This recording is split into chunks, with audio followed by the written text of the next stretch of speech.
Delight IAS के उत्कृष्ट मंच पर आप सभी का एक बार फिर से स्वागत है। तो इशू ये है कि आप में से बहुत सारे बच्चों को यूपीएससी के पैटर्न को लेकर डाउट है। एक्चुअली मुझे ये चीज़ मैंने हालांकि समझाई थी एक दो वीडियो में, पर इस तरह से कंप्लीट प्रोसेस नहीं बताया गया, शायद इसलिए बच्चों को डाउट हो रहा है कि सी सेट में क्या क्वालिफाई है, कितना स्कोर होना चाहिए, क्वालिफाइंग पेपर कौन कौन से होते हैं, इन सब चीज़ों को लेकर डाउट है। बहुत सारे बच्चों के इस चीज़ को लेकर मैसेज आए हैं, तो मुझे लगा कि 1 to 1 क्लियर करने से बेटर है इस चीज़ को लेकर बहुत अच्छे से वीडियो में क्लियर कर दिया जाए। जिन बच्चों को इस चीज़ को लेकर डाउट है वो आज की वीडियो अच्छे से देख लें, ताकि उनका इस चीज़ को लेकर, क्योंकि देखिए अगर आप एग्ज़ाम की तैयारी कर रहे हैं, आपको आईएएस बनना है, तो सबसे पहले आपको पैटर्न की क्लैरिटी होनी चाहिए, है ना। पैटर्न की क्लैरिटी होगी, रास्ते का पता होगा, तभी तो उसके अनुरूप तैयारी करेंगे ना। स्ट्रेटेजी कैसे बनाएंगे जब यही नहीं पता कहाँ पर जाके तैयारी करनी है, कौन से रास्ते से भागना है, क्या हो कुछ होगा रास्ते में, ये सब चीज़ें आपको क्लियर होनी चाहिए। तो पैटर्न को लेके ये वीडियो है। जिन बच्चों को पता है वो चाहे ये वीडियो ना देखें, बट मैं ये चाहूँगा कि सभी बच्चे एक बार इस वीडियो को देख लें, क्योंकि किसी को अगर किसी तरह का कोई डाउट है पैटर्न में कहीं पर भी, सी सेट या किसी भी चीज़ को लेकर, तो वो भी यहाँ से क्लियर कर लें। जल्दी से हम लोग देखते हैं कि क्या क्या चीज़ें। देखिए सबसे पहले प्रीलिम्स का एग्जाम होता है, कोई डाउट नहीं है इसमें, इसको बोलते हैं प्रारंभिक परीक्षा, ठीक है। स्लाइड्स इंग्लिश में है लेकिन मैं आपको पूरा क्लियर कर दूंगा, ठीक है। ये प्रारंभिक स्तर है।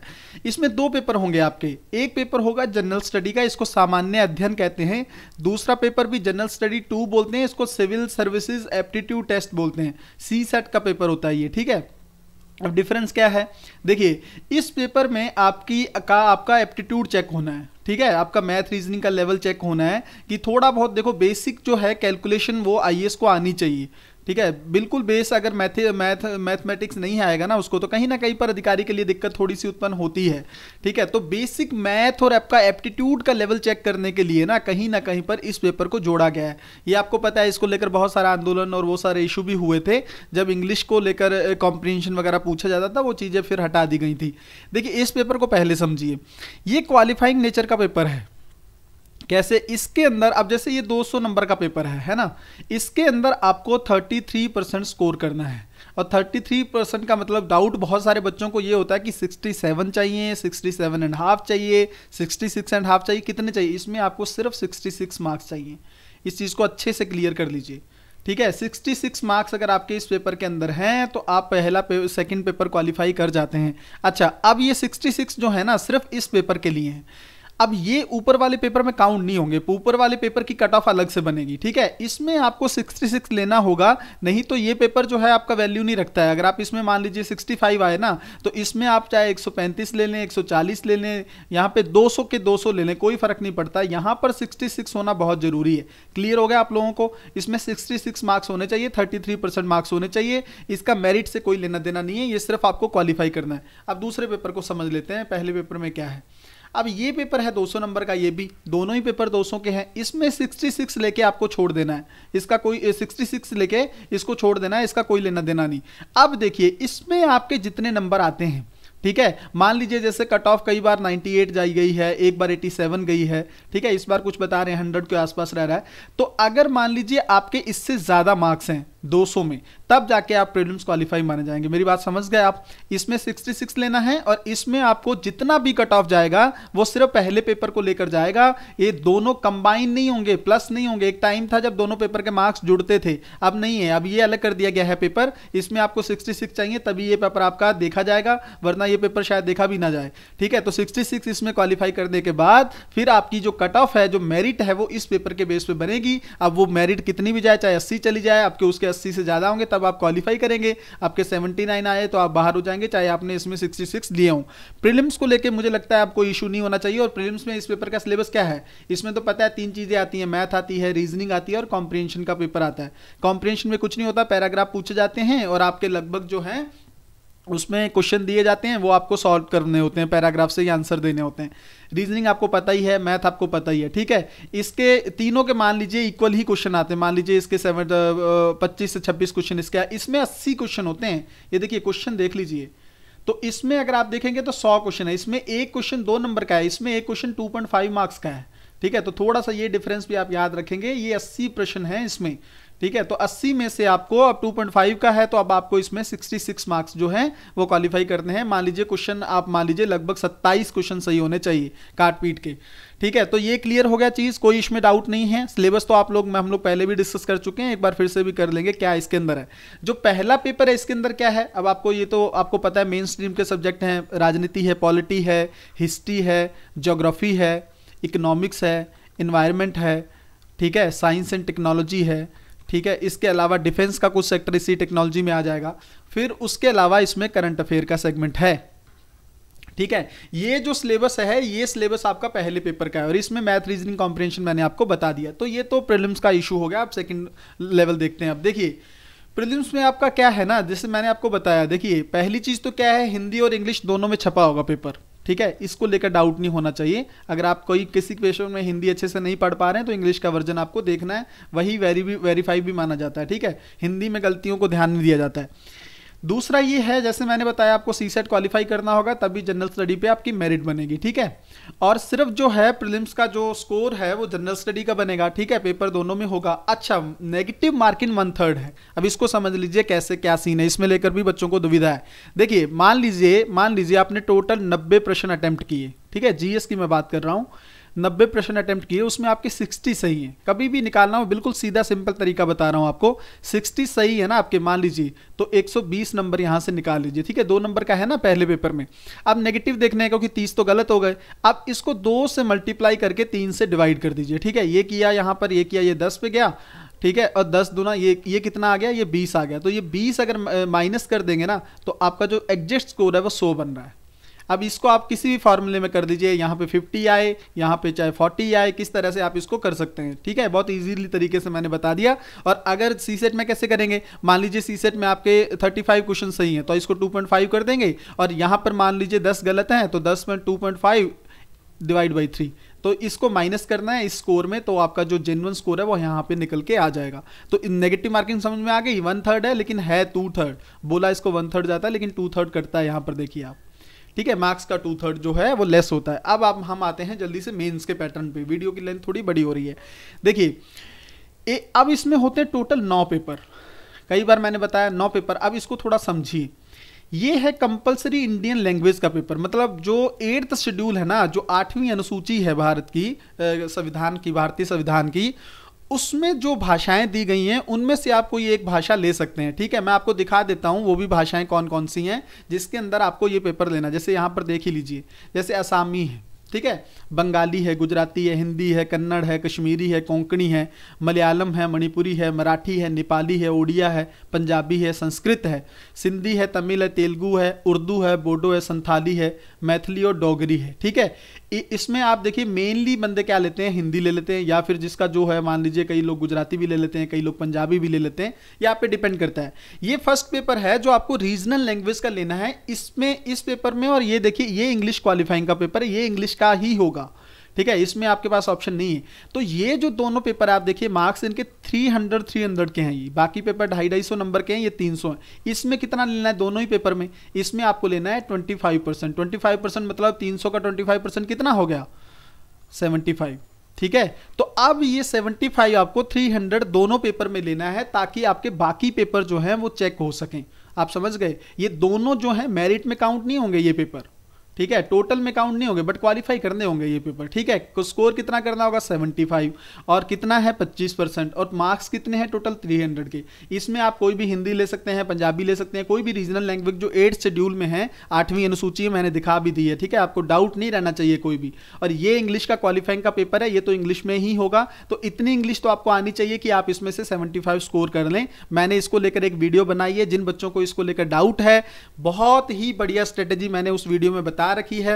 How to crack UPSC playlist में जाएंगे तो आपको बहुत सारी वीडियोस मिल जाएंगे, उनमें एक वीडियो ये भी है, इंग्लिश क्वालिफाइंग को लेकर भी है, ठीक है। तो आप वहां से ये वीडियो देख सकते हैं। अब ये दोनों पेपर को लेकर कोई डाउट नहीं होना चाहिए ना। आप देखते हैं आगे पेपर जो काउंट होगा, जो स्कोर जो टोटल जो है जिनका शामिल होगा। आप देखिए एसए का पेपर है 250 नंबर, ये जुड़ेंगे।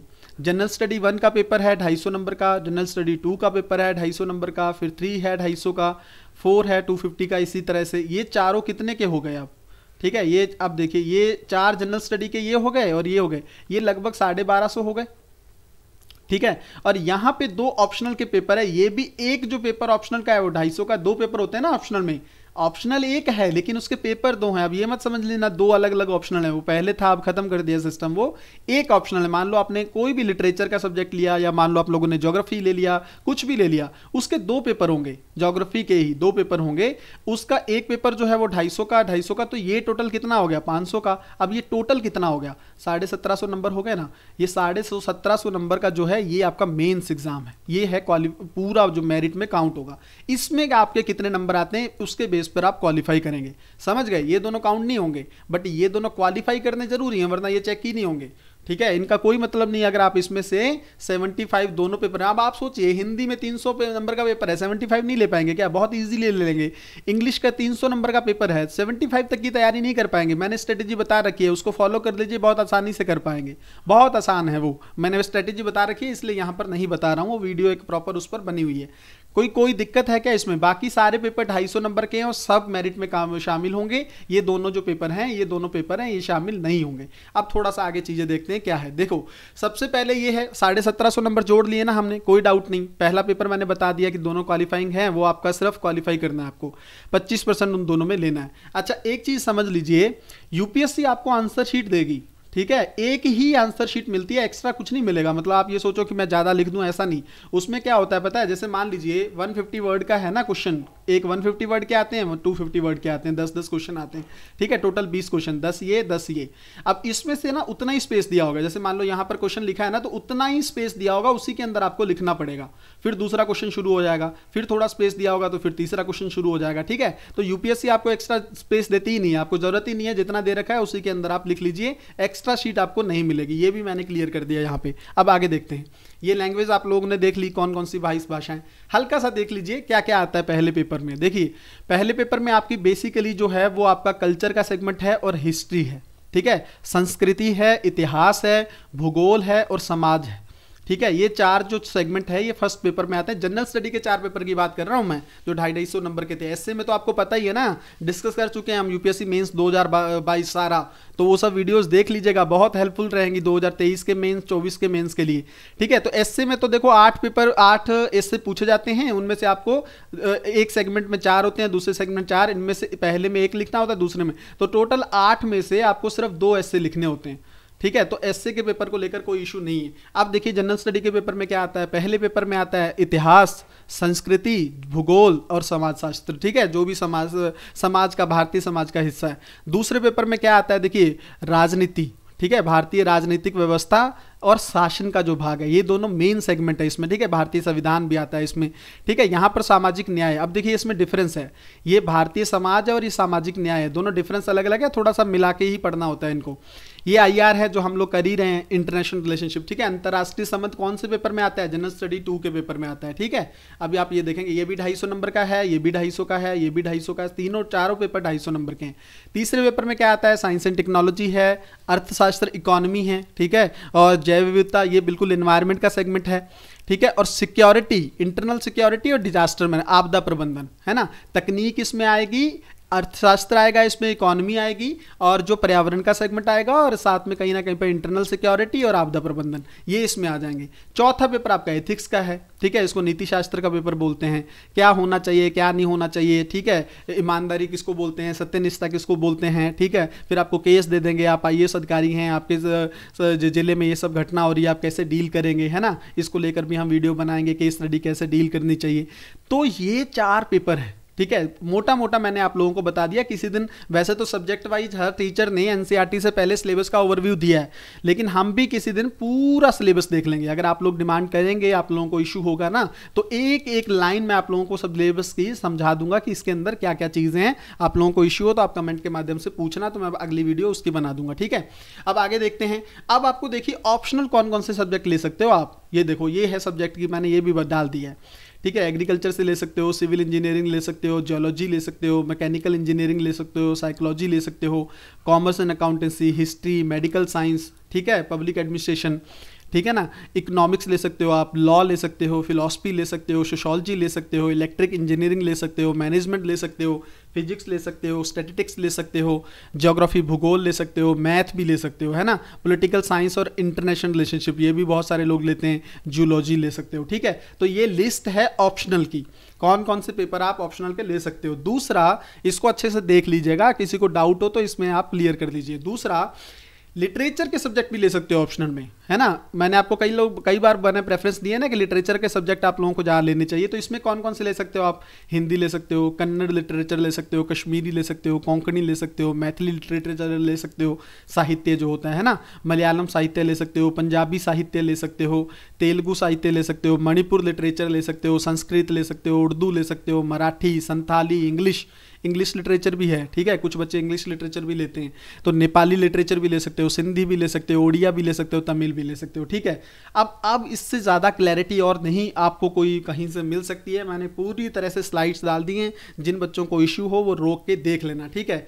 इंटरव्यू का प्रोसेस क्या है, देखिए लास्ट स्टेज। अब देखो जल्दी से मैं बता देता हूँ। प्रीलिम्स होता है ना, जैसे मान लीजिए मई में प्रीलिम्स हुआ, यही यूपीएससी का पहले पैटर्न हुआ है, कोविड की वजह से थोड़ा आगे कर दिया था। अब मई में मान लो प्रीलिम्स हुआ, किसी भी डेट को हुआ, ठीक है। तो उसके 20 दिन बाद पहले 40 दिन में आता था, अब 20 दिन में प्रीलिम्स का रिजल्ट आ जाता है, ठीक है। प्रीलिम्स का रिजल्ट आ जाएगा, तो उसके लगभग 3 महीने बाद, टोटल तो 3.25 महीने का टाइम होता है, लेकिन 20 दिन यहाँ निकल जाते हैं ना। इसके 3 महीने बाद, मान लीजिए क्या हुआ, मई में आया तो जून, जुलाई, अगस्त, और ये लगभग सितंबर में आपका मेंस एग्जामिनेशन होता है, ठीक है। रिजल्ट आ गया था 20 दिन में, उसके बाद आपको टाइम दिया गया मेंस के लिए, क्योंकि 9 पेपर है ना।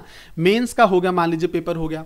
अब मेंस का रिजल्ट कब तक आएगा, ये लगभग आप मान के चलिए 70 डेज में मेंस का रिजल्ट आ जाता है, ठीक है। आपको लगभग 2-2.5 महीने दिए जाते हैं इसके लिए, क्योंकि कॉपी चेक होती है ना, 9 पेपर जाते हैं आपके यूपीएससी के अलग अलग डिपार्टमेंट में, चेक होते हैं वो। तो ये 70 दिन में रिजल्ट आ गया इसका। इसके बाद आपको इंटरव्यू के लिए डेट आती है, जो लोग क्वालिफाई करते हैं फिर उसका इंटरव्यू होता है। इंटरव्यू कितने मार्क्स का होता है, 275। अब देखिए 1750 हमने वहां पे ले लिए थे मेंस में, ठीक है। अब आप डाउट नहीं होना चाहिए किसी बच्चे को, ठीक है। और 275 हमने यहाँ पर मेंस इंटरव्यू के जोड़े, तो टोटल कितना बन गया आपका, 2025 बन गया ना। ये टोटल स्कोर है, जिसके अंदर आप जितना स्कोर लोगे उस हिसाब से आपकी रैंक बनेगी, ठीक है। आप कितना कट ऑफ से आप ऊपर जाते हो, नीचे जाते हो, ये इसमें बनेगा टोटल। इसमें फाइनल सिलेक्शन जो है वो 2025 नंबर में बनेगी। ये अब पूरी तरह से बच्चों को क्लियर हो जाना चाहिए इस चीज़ को लेकर, कौन कौन से पेपर क्वालिफाइंग हैं, कौन कौन से पेपर में क्या होता है। मैंने सब बहुत अच्छे से और बहुत डिटेल में आप लोगों को बता दिया है। तो यूपीएससी पैटर्न को लेकर अब डिलाइट आईएएस के किसी भी स्टूडेंट को डाउट नहीं होना चाहिए।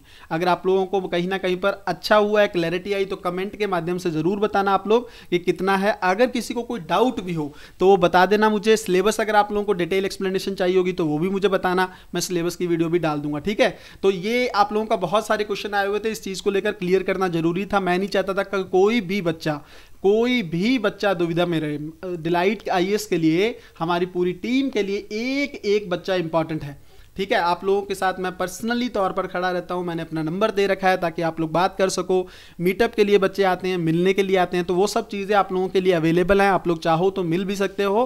किसी तरह का कोई डाउट जो है आपको तैयारी को रह के नहीं रहना चाहिए, ठीक है। इस चीज़ को पूरे अच्छे से क्लियर कर लिया है। आशा करता हूँ कि आप लोगों को चीज़ें क्लियर हो गई होंगी। मिलते हैं अगली वीडियो में। आप लोग टेलीग्राम वगैरह जिन बच्चों ने नहीं ज्वाइन किया है कर लीजिए, PDF वगैरह वहाँ पर आती रहती हैं। NCERT समरी कोर्स चल रहा है, बहुत सारी चीज़ें आप लोगों के लिए और भी लाने वाले हैं। तो आप लोग बस इसी तरह से सपोर्ट करते रहिए और अच्छे से थोड़ा कोशिश करिए, कॉम्प्लीमेंट दीजिए टीचर्स को, है ना। जरूरी है, वो लोग आप लोगों के लिए बहुत मेहनत कर रहे हैं। थोड़ा सा एफर्ट करिए, शेयर करिए चीज़ों को, और टीचर्स को कमेंट के माध्यम से ज़रूर बताएं कि आप लोगों को उनके लेक्चर कैसे लग रहे हैं, ठीक है। मिलते हैं अगली वीडियो में, तब तक अपना ध्यान रखिए। बहुत बहुत धन्यवाद।